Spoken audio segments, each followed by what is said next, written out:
Sabay-sabay tayo sa munti nating tahanan. Tuklasin ang mga lihim. Halina't pag-usapan natin. Bawat kwento may hiwaga. Mag-aral tayo't magbasa. Makinig at magbahagi. Magsaya't ngumiti. Sumayaw, paglaro, kumanta. Matuto tayong sama-sama. Wee! Kaharian, wika. Harian, kaharian, wika. Harian, wika, harian.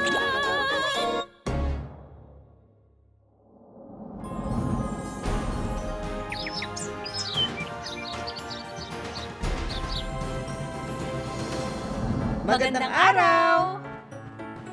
Alam niyo ba kung bakit maganda ngayon ang araw ni Kwashi Washi? Hindi lang po maganda.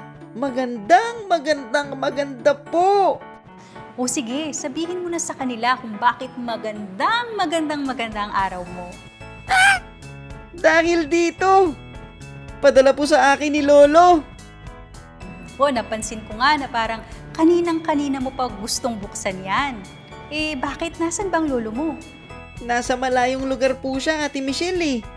Kasama niya po ang iba kong pinsan at mga kamag-anak. Matagal na namin silang hindi nadadalaw ni nanay eh. Siguro na-miss ka ng lolo mo kaya pinadalan ka niyan. Oo nga po. Mabuti pa, buksan ko na to. Sige, gusto na nga rin naming malaman kung ano yan eh. Ano kaya ito? Wow! Mga gamit pang pintura! Mga gamit pang pintura. May mga papel pa. Ang dami nito. Ang ganda. Alam na alam ng lolo mo ang hilig mo ah. Alam mo, Ate Michelle, tuwing umuwi kami noon kina Lolo, lagi po kaming sabay na nagpipinta. Magaling po kasing pintor ang lolo ko. Ah, kaya pala yan ang binigay niya sa'yo. Oo nga po eh. Hay, Bakit? nakakalungkot naman po. Bakit ka nalulungkot? Eh kasi, namiss ko po bigla si Lolo. Pati mga kamag-anak po namin. Ay, sa bagay, nakakalungkot talaga minsan kapag malayo ka sa mga taong minamahal mo. Hindi na po namin nagagawa yung mga dati naming ginagawa kapag magkakasama kami. Sana po makasama ko ulit sila. Ay.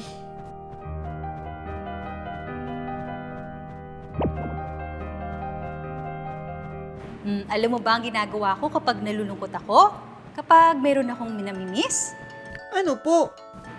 Nilalagay ko sila sa isipan ko. Ha? Ang ibig kong sabihin, iniisip ko sila. Inaalala ko yung magagandang pinagsamahan namin, yung mga masasayang ginawa namin. At kapag ginawa ko yun, nagiging masaya na ulit ako. Inaalala niyo po ang masasayang bagay? Oo, isipin mo lang yung mga masasayang ginagawa nyo.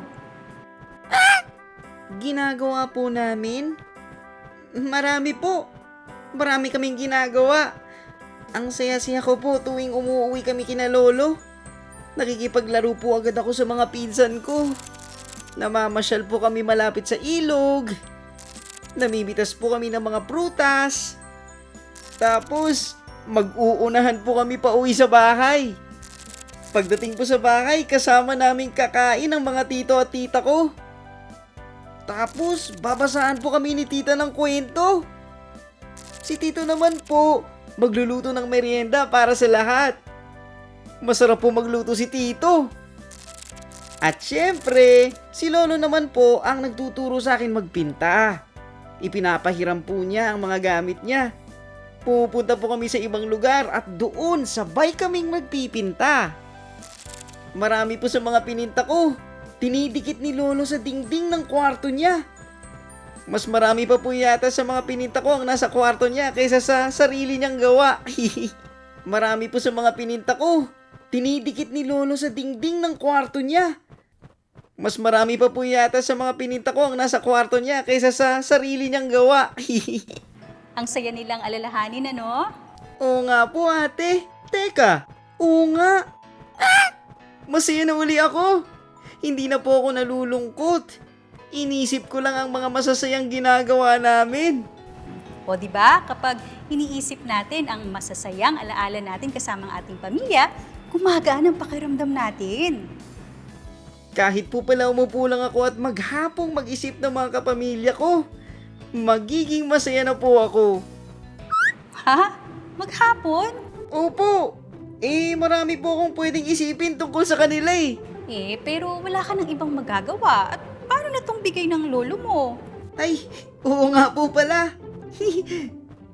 Sige na nga po, gagamitin ko na nga yan. Ayan, baka mas matuwa pa ang lolo mo. Tama, Ate Michelle. At saka kapag po magpipinta ako gamit ito, para ko na rin po kasama si Lolo. Di lalong maganda ang maipipinta mo. Oo naman po. Sige po Ate Michelle, ayusin ko lang po ito ha. Sa Sitio Prutas, nakatira ang magkakaibigan na sina Sally Saging, Paulo Pacwan at Pika Piña. Magkakalaro sila mula pa pagkabata at madalas magkakasama silang tatlo. Ang paborito nilang gawin ay mamasyal sa tabing dagat. Isang araw, habang naglalakad, napansin ni Pika Piña na malabo ang tubig sa dagat. Ilang sandali pa ay nakita nila ang sanhi nito. Mga basura!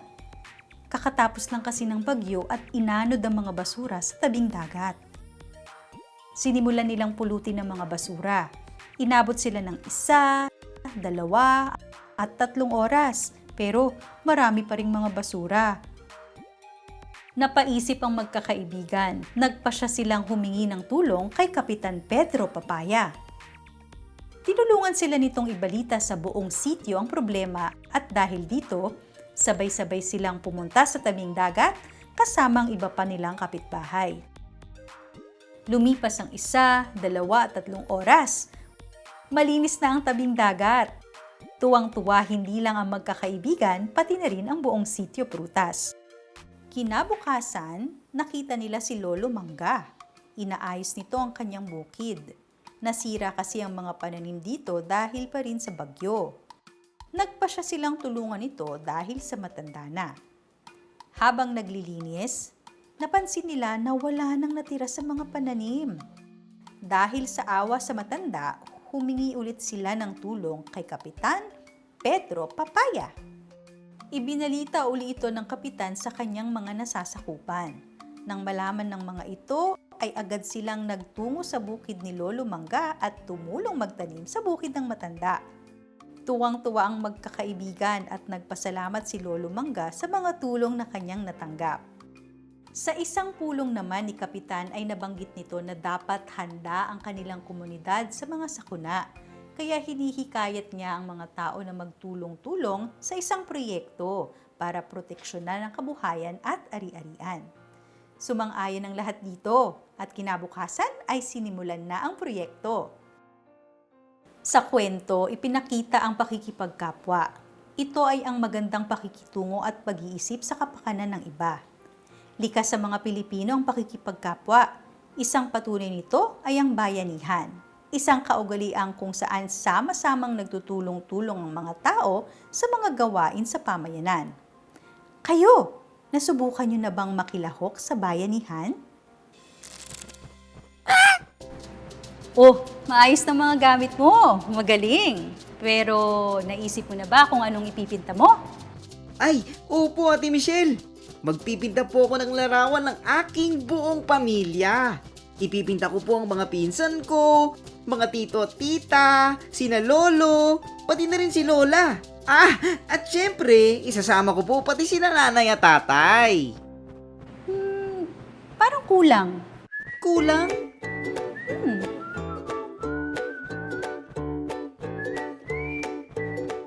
Hindi ikaw.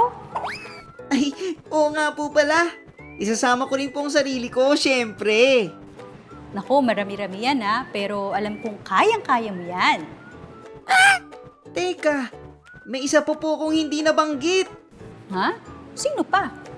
Eh di, ikaw po, Ate Michelle. Ha? Ako?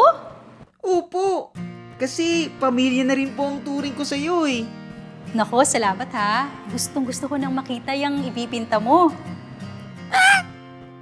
Pero Ate Michelle, baka hindi ko po lahat matapos ngayon ha. Ang dami po eh. Okay lang yan. Pwede mo naman yang ituloy bukas o kaya ay sa ibang araw. Kayo rin. Iguhit o ipinta nyo rin ang mga miyembro ng pamilya nyo. Sigurado kung magandang isabit sa dingding ang gawa nyo. Saan man yan isabit, siguradong maganda yan. Sana natuwa at natuto kayo ngayong araw. Magkita-kita tayo ulit ha. Paalam!